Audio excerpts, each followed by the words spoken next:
আসসালামু আলাইকুম, সবাইকে স্বাগতম।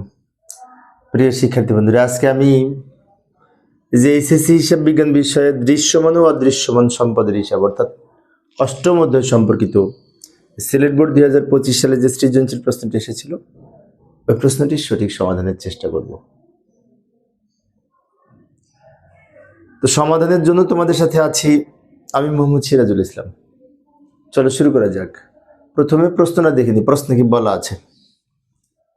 এই যে প্রশ্নটা আমি এখানে উপস্থাপন করলাম সিলেট বোর্ড 2025 সালের প্রশ্ন।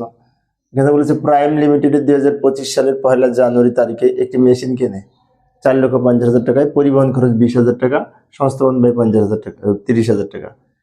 4.5 লাখ আর এই 20 লাখ আর 20,000 আর এই 15,000 সব যোগ করে হচ্ছে আমাদের 5 লক্ষ টাকা। ভগ্নাবশেষ মূল্য 1 লক্ষ টাকা। ক্রমহ্রাসমানজের পদ্ধতিতে অবশ্যই ধরতে হবে। আচ্ছা, ক্রমহ্রাসমানজের পদ্ধতিতে অবশ্যই ধার্য করতে হলে কিন্তু ভগ্নাবশেষ মূল্য কোনো কাজে আসে না। ক্রমহ্রাসমানজের পদ্ধতিতে ভগ্নাবশেষ মূল্য কোনো কাজে আসে না। ক নম্বরে এখানে বলেছে ক্রমহ্রাসমানজের পদ্ধতিতে অবস্থার হার নির্ণয় করো। এই অবস্থার হার নির্ণয় করো, এই প্রশ্নটা কিন্তু প্রায় এসছে পরীক্ষায়। তো অবশ্যই হার নির্ণয়ের একটা সূত্র আছে, সহজ সূত্র, সেটা হচ্ছে 100% ভাগ আয়ুষ্কাল গুণ 2। এই যে আমি করে দেখাচ্ছি, লক্ষ্য করি। 100 ভাগ আয়ুষ্কাল গুণ 2, এটা হচ্ছে সূত্র ক্রমহ্রাসমানজের পদ্ধতিতে অবস্থার ধার্যের। 100 হচ্ছে সূত্রের, আর আয়ুষ্কাল অঙ্কের মধ্যে দেওয়া আছে, এই যে 10 বছর আয়ুষ্কাল, 10 লিখবো, গুণ 1 গুণ 2, এটাকে এটা দিয়ে ভাগ করে যদি গুণ করলে পাবো 20%, 20%। এটা হচ্ছে ক নম্বরের উত্তর। আবার উদ্দীপকে ফিরে যাব, খতে কি বলেছিল দেখবো। খতে বলেছে 2023 এবং 24 সালের প্রয়োজনীয় জাবেদা দাখিলা দাও। তো 2023 সালের আমাদের 3টা জাবেদা হবে প্রথম বছর, এটা হচ্ছে মেশিন ক্রয়ের জন্য আর 2টা অবচয়ের জন্য। আর 2024 সালে খালি অবচয়ের জন্য 2টা জাবেদা হবে, তাহলে মোট 5টা জাবেদা করবো আমরা।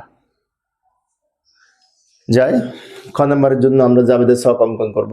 এই যে জাবেদের ছক অঙ্কন করলাম এবং উপরে আমি এই উদ্দীপক এর সাথে সাথে কিছু গণনা কার্য করে রেখেছি, ওই অবচয় নির্ণয় করে রেখেছি। কিভাবে অবচয় নির্ণয় করলাম লক্ষ্য করি। প্রথম বছরের অবচয়, এই যে সংস্থাপন ব্যয়, মেশিনের ক্রয় মূল্য সব যোগ করে 5 লাখ, 5 লাখের উপর 20%, ওই যে 20% কিছুক্ষণ আগে হিসাব করলাম, ওই 20% সমান 1 লক্ষ টাকা প্রথম বছরের অবচয়। এবার দ্বিতীয় বছরের যখন অবচয় হিসাব করব, তখন এই 5 লক্ষ থেকে এই 1 লক্ষ বিয়োগ করব, যে যা থাকবে তার উপর 20%।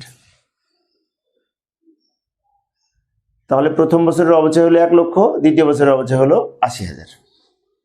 এই দুটো অবচয় আমাদের জাবেদায় লিখতে হবে, কিন্তু তার আগে প্রথম জাবেদাটা হবে মেশিন ক্রয় নিয়ে। মেশিন ক্রয়ের জাবেদা হচ্ছে জানুয়ারি 1 তারিখে মেশিন কিনেছে 4.5 লাখ, 20,000 আর 30,000 সব যোগ করে হচ্ছে 5 লক্ষ টাকা নিয়ে জাবেদা করব। মেশিন হিসাব ডেবিট আর নগদান হিসাব ক্রেডিট। নগদে মেশিন ক্রয়, টাকা লিখবো 5 লক্ষ টাকা, মানে মোট টাকাটা। ব্যাখ্যা লিখবো মেশিন ক্রয় করা হলো, ব্যাখ্যা তোমরা পারবে সেজন্য ব্যাখ্যা আমি দেখাইলাম না। এবার অবচয় জাবেদা করব ডিসেম্বর 31 তারিখ দিয়ে। প্রথম বছরের অবচয় কত টাকা হয়েছে 2023 সালে, এই যে 1 লক্ষ টাকা। এখানে কিন্তু একটি আরেকটি বিষয় স্মরণীয়, সেটা হচ্ছে এই যে ভগ্নাবশেষ মূল্য দেওয়া আছে 10,000 টাকা। এই ভগ্নাবশেষ মূল্য কিন্তু ক্রমহ্রাসমানজের পদ্ধতিতে কোনো কাজে আসে না, ভগ্নাবশেষ মূল্য আসবে না, তাই ভগ্নাবশেষ মূল্য লিখবো না। সেজন্য সরাসরি 5 লক্ষ টাকার উপর 20% 1 লক্ষ টাকা হয়েছে, ওইটা নিয়ে জাবেদা করব অবচয়ের জাবেদা। অবচয়ের জাবেদা তো সবাই আমরা পারি, তাই না? অবচয় খরচ ডেবিট, পুঞ্জীভূত অবচয় ক্রেডিট। এটা হচ্ছে অবচয় ধার্যের জাবেদা, টাকা লিখবে 1 লক্ষ। এবং এই অবচয়কে আবার আয় বিবরণীতে স্থানান্তর করতে হবে।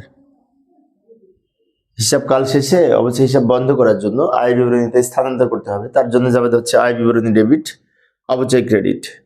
টাকা হচ্ছে ওই সেম 1 লক্ষ টাকা। তাহলে 2023 সালে 3টা জাবেদা হলো, মেশিন ক্রয়ের জন্য একটা, অবচয়ের জন্য একটা, অবচয়ের জন্য 2টা, একটা ধার্য করলাম আর একটা আয় বিবরণীতে স্থানান্তর করলাম। এইবার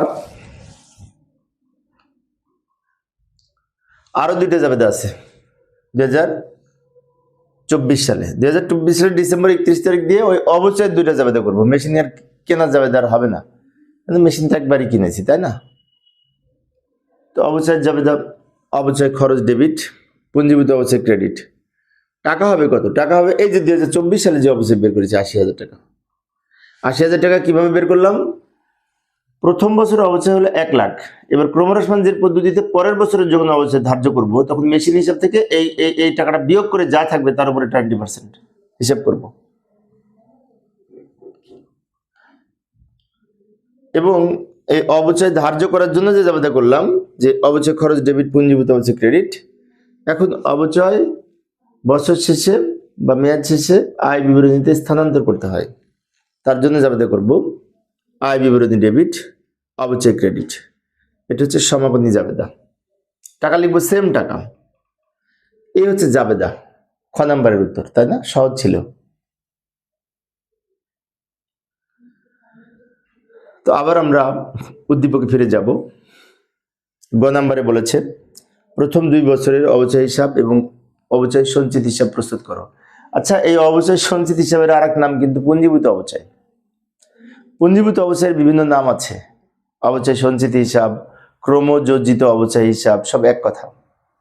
যাই হোক, আমরা অবচয় সঞ্চিত হিসাব আর অবচয় হিসাবে দুইটা খতিয়ান করব। চলমান জের ছকে খতিয়ান করতে পারি, চলমান জের ছকে করতে পারি। এই যে অবচয় নিয়েই তো আমরা অবচয় হিসাব প্রস্তুত করব, তাই না? তো ওই অবচয় যে ধার্য করেছিলাম এই পূর্বের অঙ্কে, ওই গণনা কার্যটা উপরে লিখে রাখলাম। এটা দেখে দেখে আমরা এই অবচয়ের পরিমাণগুলি খতিয়ানে লিখব।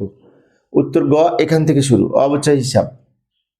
আচ্ছা, একটা কথা বলি, সেটা হচ্ছে আমাদের এই যে 1 লক্ষ টাকা অবচয়, ওটা নিয়ে যাবে দেখি মনে আছে? কিছুক্ষণ আগে করেছি যে অবচয় ডেবিট, পুঞ্জীভূত অবচয় ক্রেডিট বা অবচয় সঞ্চিত ক্রেডিট, যাই বলি না কেন। তাহলে আমরা এখানে ডিসেম্বর 31 তারিখ দিয়ে অবচয় ডেবিট দিকে টাকা লিখবো, নাম লিখবো পুঞ্জীভূত অবচয়। টাকা লিখবো 1 লক্ষ টাকা। 1 লক্ষ টাকা ডেবিট থেকে ডেবিটে চলে যাবে। আমি আবারও বলছি, অবচয় এর জাবেদা হচ্ছে অবচয় খরচ ডেবিট, পুঞ্জীভূত অবচয় ক্রেডিট। তো অবচয় ডেবিট দিকে টাকা লিখবো, জাবেদা অনুযায়ী নাম লিখবো পুঞ্জীভূত অবচয় হিসাব। এবার ওই যে অবচয় নিয়ে আরেকটা জাবেদা ছিল, মনে আছে? আয় বিবরণী ডেবিট, অবচয় ক্রেডিট, কিছুক্ষণ আগে দেখিয়েছিলাম। তাহলে এখানে আয় বিবরণী নাম লিখে অবচয় হিসাবে ক্রেডিট দিকে টাকা লিখবো। যে ডেবিট, এটা ক্রেডিট, ডেবিট থেকে ক্রেডিট বিয়োগ করে শূন্য হয়, শূন্য লিখলেও হয়, না লিখলেও হয়। এ হচ্ছে 1 বছরের। আবার 2024 সালের ডিসেম্বর 31 তারিখ দিয়ে এই 80,000 টাকা নিয়ে জাবেদা করব অবচয় খরচ ডেবিট, পুঞ্জীভূত অবচয় ক্রেডিট। তার মানে কি? অবচয়ের ডেবিট দিকে টাকা লিখবো 80,000, নাম লিখবো পুঞ্জীভূত অবচয়, উল্টা নামটা, ডেবিটে চলে যাবে। আবার অবচয়ের যার একটা জাবেদা আছে আয় বিবরণী ডেবিট, অবচয় ক্রেডিট।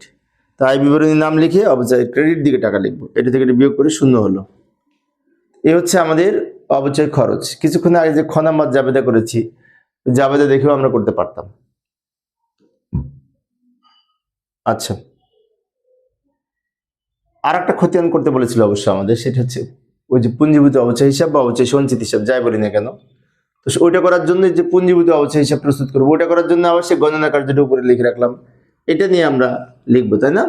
আচ্ছা, 2023 ডিসেম্বর 31 তারিখে অবচয়ের এই 1 লক্ষ টাকা নিয়ে জাবেদা হচ্ছে অবচয় খরচ ডেবিট, পুঞ্জীভূত অবচয় ক্রেডিট।